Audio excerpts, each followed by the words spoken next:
I had an excellent Christmas. I hope you guys did as well, but you know who didn't? That would be Hollywood, because you take a look at those box office numbers and bro, they are absolutely trash. Like this slate this year was abysmal, just comparing it to last year. And well, when you had the likes of The Color Purple, Aquaman 2, Wonka beating what you have right now, you know things are bad. Okay, for as many billion-dollar hits as Hollywood had this year, actually as many as you had in 2023 now that I think about it. But there were so many bombs this year. It's amazing, man. And while both of those box office billion-dollar hits this year, as opposed to the last, come from one singular studio, and that being Disney, that can't compensate for the number of whiffs that they had. It's kind of like a Dave Kingman box score. Either it's a home run, or it's a weak ground out, or just surrounded by a bunch of strikeouts. But hey, I suppose they can take solace in the fact that Mufasa won the day with $14.7 million. But that's very interesting, because when you look at surrounding days, now we don't have the numbers for Boxing Day quite yet, but you look back on it and, well, every subsequent day, people were checking out Sonic 3 over Mufasa. Every day, okay? Christmas Eve, the 23rd, the 22nd, the 21st, Sonic and the Hedgehog 3, where Sonic the Hedgehog 3, he is the Hedgehog, Knuckles is the echidna, and Tails is the fox. But it was winning every single day, except for Christmas Day. Now, I find that to be a little bit interesting, okay, given how well it has performed and the good word of mouth. It looks like Sonic fans, some of the most particular fans in all of video gaming, actually I could say probably in all of media, are generally happy with the game. I haven't heard a poor review from it, and as some of my earliest gaming memories involve Sonic the Hedgehog, I've talked about it before. The very first brand new console I remember getting was the Sega Genesis with Sonic 2 as a pack-in. I'm super happy for the movie's success, and also, I also remember the teaser trailer that dropped for the first Sonic film in 2020 that had that unhuman, unrecognizable Sonic with the goofy human teeth pop out, and then producers or somebody came out and said, okay, yeah, fine, we hear your feedback, we'll just go ahead and redesign it and make it look something a little bit less uncanny valley. And then they ended up getting 3 films and a TV series out of it. Shout out to listening to fans and then getting consequently rewarded for it. I love to see it. And so, all things considered, it was winning the domestic box office for, the guts of a week over the opening weekend, beating the rest of the competition, only to fall to third on Christmas Day.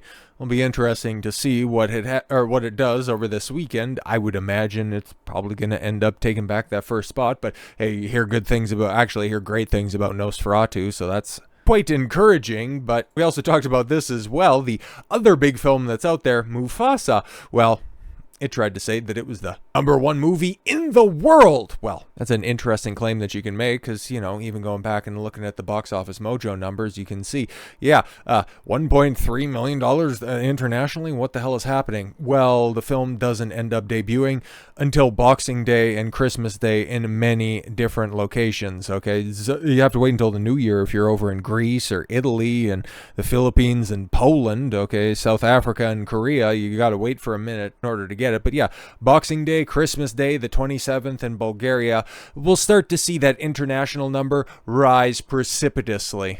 As the international appeal, that was also kind of the way for the Genesis or the Master System, or for the Mega Drive. Because the Master System was the first Sega console. I'm an old head when it comes to this stuff, mixing up all my terminologies. That's how much of an old head I am.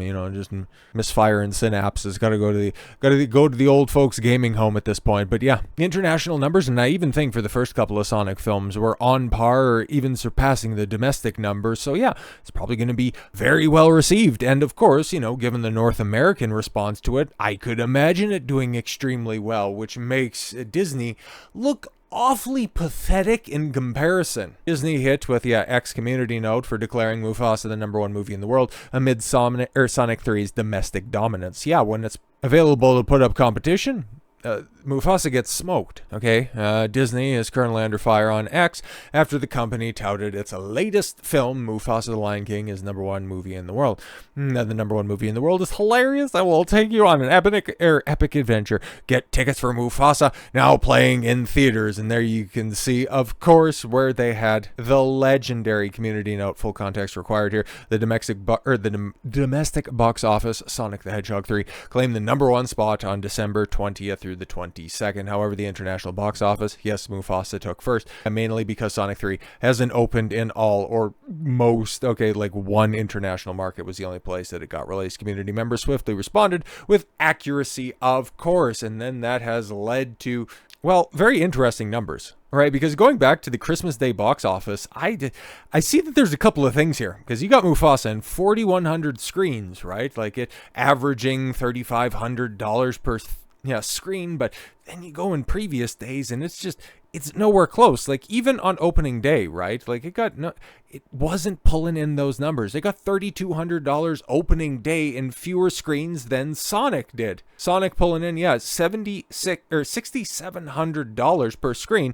and Mufasa just simply averaging nowhere close to that. Just with the one lone aberration being Christmas Day. It makes no sense. And so you end up getting reports that Disney bullies theaters, forcing Mufasa on more theaters than Sonic 3, even as the Hedgehog earns far more and probably is going to have, pardon the pun, longer legs than Mufasa.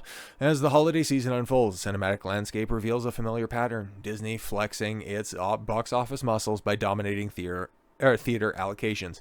However, this year brings an unusual twist. The Sonic the Hedgehog 3 has emerged as the unexpected box office leader. Was that really unexpected? For the media analysts, but not for you nor me. Yeah, okay.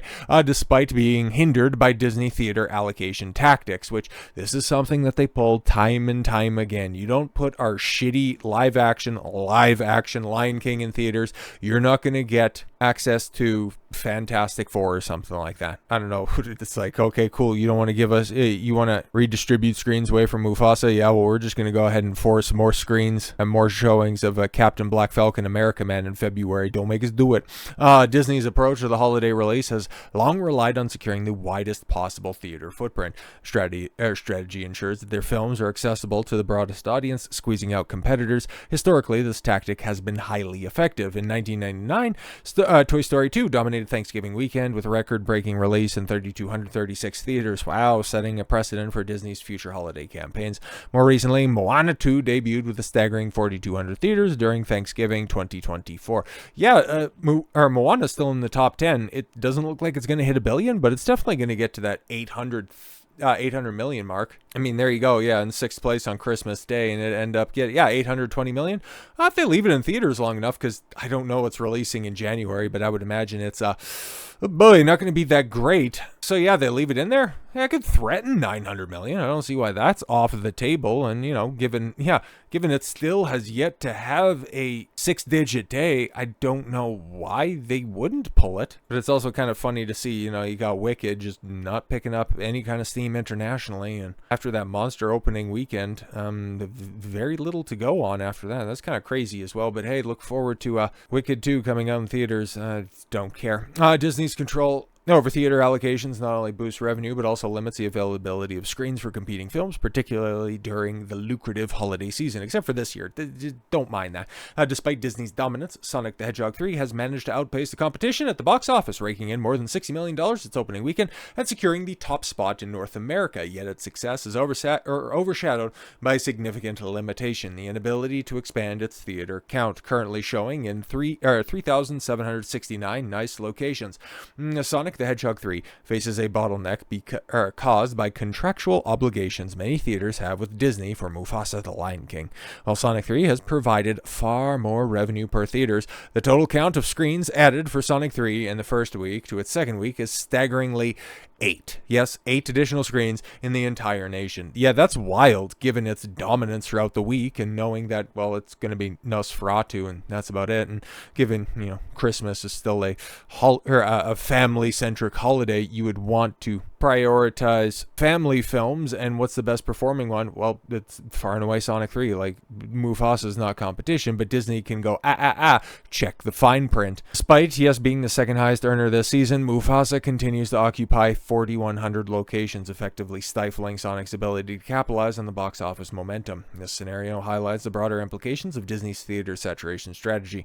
While the tactic maximizes Disney's box office returns, which might otherwise expand their footprint to meet audience demand, are constrained by the lack of available screens. Theaters, too, face a dilemma. Disney films often come with a guarantee high of audience turnout, making them a safer bet for exhibitors. However, the reliance on Disney can lead to reduced diversity in movie offerings, limiting choices for moviegoers and opportunities for competing studios. Recent past is starting to have some at AMC and Regal reconsider their House of Mouse relationships. Interesting.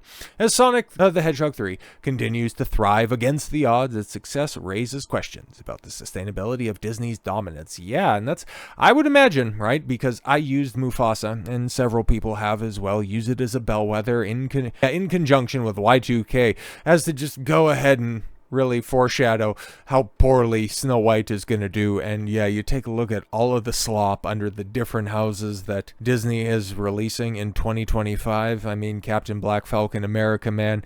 Then you got Snow White a month later, and then after that in May you got the Thunderbolts. Oh Lord have mercy. Don't know what the competition is going to be looking like, but it's going to be a lean old time leading up to Superman and Fantastic Four. How much brand damage is going to be done to Marvel, and what's going to happen with the success of 2024 leading into 2025 for Disney? It'll be very interesting to follow, and frankly, I'm looking forward to it. So with all that said, thank you all very much for the gift of your time. I've been Don Consuelo. I want you to follow your gut and get after it. Take care, everyone.